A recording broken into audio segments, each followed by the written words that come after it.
Conozcamos con más detalle la posición de los empresarios. Para eso hemos invitado a Claudio Boada, que es el presidente del Círculo de Empresarios. Buenas noches, bienvenido a Diario de la Noche. Buenas noches, muchas gracias. ¿Qué hay que hacer en el mercado laboral? ¿Cómo hay que reformar el mercado laboral para que se vuelva a crear empleo en este país?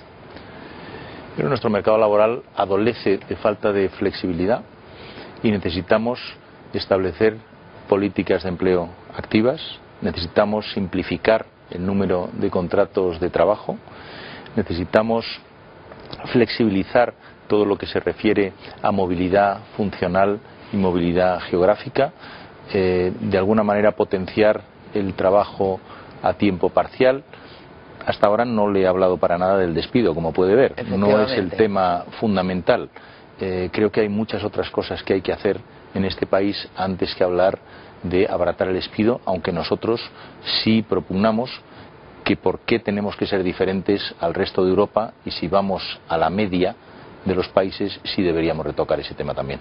¿A 20 días, que es más o menos la media europea, que está en torno a los 20 días? Usted lo sabe perfectamente, esa es la cifra. Aquí si nos ponemos en los 20 días, fácilmente, si miramos el despido de los trabajadores fijos y el de los que no tienen un contrato fijo, de media casi te sale eso, porque son 40 días o nada. Esa es la dualidad de nuestro mercado laboral. El problema es que tenemos un mercado dual y esa dualidad de alguna manera habría que reducirla muy sustancialmente. No puede ser que unos tengan todos los derechos y otros no tengan prácticamente ninguno. No es bueno ni para el trabajador y desde luego tampoco es bueno para el empresario, porque un empresario que sabe que esa persona va a estar un tiempo muy limitado, ni el trabajador tiene mucho incentivo para aprender, ni tampoco se puede dedicar el empresario a enseñarle, puesto que el tiempo que va a estar es finito. La reforma laboral es necesaria, pero ¿es suficiente para volver a crear empleo? No, la reforma laboral no crea empleo per se.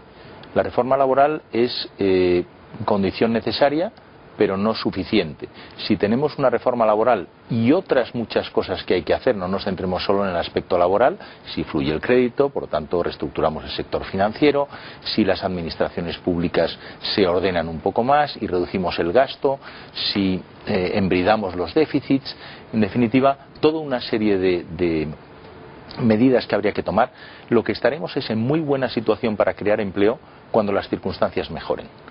¿Cómo hacemos para que vuelva a fluir el crédito? Se están barajando varias opciones. El FROB obviamente no ha sido la respuesta. Ahí estamos todavía con muchas cajas pendientes de solucionar sus problemas de liquidez, con una intervención del Banco de Valencia hace 4 días. ¿Cómo vuelve a fluir el crédito de la economía? ¿Cómo saneamos los balances bancarios? ¿Usted es partidario del banco malo, ese banco público o banco privado a lo mejor, que se quede con todos los activos inmobiliarios incobrables, con la deuda pública que a lo mejor tampoco se cobra? Nosotros estamos haciendo una reforma del sistema financiero que se está haciendo tarde. Es una pena no haberla hecho hace 2 o 3 años, cuando los demás países también estaban haciendo la suya, y además ahora se está haciendo lenta. Ninguna de las dos circunstancias es buena, pero estamos donde estamos. Y ahora lo que conviene es terminar esto cuanto antes. Contestando a su pregunta, yo personalmente creo que la idea de un banco malo es, perdóneme la contradicción de las palabras, es una buena idea. Sin embargo, sí hay que procurar un mecanismo para que no sea el contribuyente quien pague el precio de la creación de ese banco malo. Y existen mecanismos para hacerlo y es cuestión de aplicarlo. ¿Cuáles? Bueno, lo que se puede hacer es comprar esos activos por parte de una institución que luego, con el devenir del tiempo, porque lo que estamos haciendo es comprar tiempo, pueda vender esos activos en un mercado que ya será más favorable y por lo tanto que tendrá unos beneficios y el fisco se resarcirá de esos dineros que se cobrarán por la venta de los activos en mejor situación que cuando se compraron a los bancos que los han tenido que ceder. Me decía usted, es necesario volver a estructurar de alguna manera la administración pública. ¿Qué cambios hay que hacer en las administraciones para que gasten menos, para que sean más eficientes y para que dejen libre más espacio al sector privado? Teniendo en cuenta que no todas las administraciones están igual. El otro día, hace 2 días, teníamos un estudio de BBVA que decía que, por ejemplo, el peso del sector público en Extremadura rozaba el 70% cuando en Madrid no llegaba al 50%. Es decir, que los puntos de partida son distintos dependiendo del lugar de España. Madrid es una administración tradicionalmente más liberal y eso los empresarios lo aplaudimos. Y en el ámbito de qué hay que hacer con las administraciones, Bueno, ahora mismo lo que tenemos es un cúmulo de regulaciones sobre el mismo tema que vienen de distintos gobiernos, el gobierno local, el gobierno autonómico, el gobierno central, incluso Europa. Bueno, en muchos temas sería suficiente con que alguna de las autoridades, la que tuviera esa competencia, regulara y no todos tuvieran que regular sobre lo mismo. Por ejemplo, una mejor coordinación entre administraciones, una mejor coordinación entre comunidades autónomas, de forma que no tengamos 17 mini estados, sino que tengamos un mercado único, que es lo que al fin y al cabo es preferible. Es mucho mejor un mercado de 45 millones de personas que no 17 mercados más atomizados, por ejemplo, ¿no? Y digo a efectos de vender servicios, de vender productos, etcétera. Hay mucho que hacer. Habría que mirar si son necesarios 8.114 ayuntamientos, que son los que tenemos. Habría que ver si lo que son las otros ámbitos dentro de la administración, si podemos o no suprimirlas, administraciones de ámbito provincial. Yo no digo que se supriman, lo que digo es que ha llegado el momento de poner todo encima de la mesa.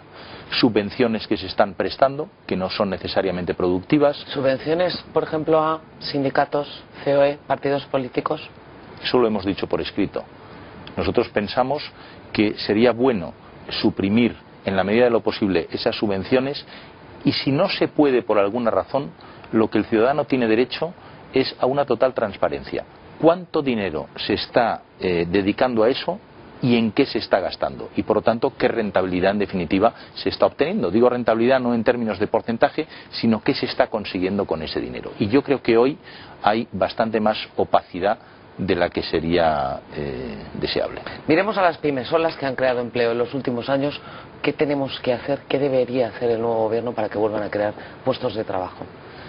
Las pymes en nuestro país son un colectivo distinto del de otros países, en el sentido de que la gran mayoría de lo que llamamos pymes son en realidad microempresas. Más del 50% no tienen ni un solo empleado. Lo que tienen es un dueño. Por lo tanto, son más bien un negocio que una compañía, que una sociedad. ¿Qué deberíamos hacer? Bueno, lo que tenemos que hacer es procurar que crezcan, que las microempresas se conviertan en pequeñas, que las pequeñas en medianas y que las medianas, en la medida en que se pueda, en grandes. ¿Por qué digo eso?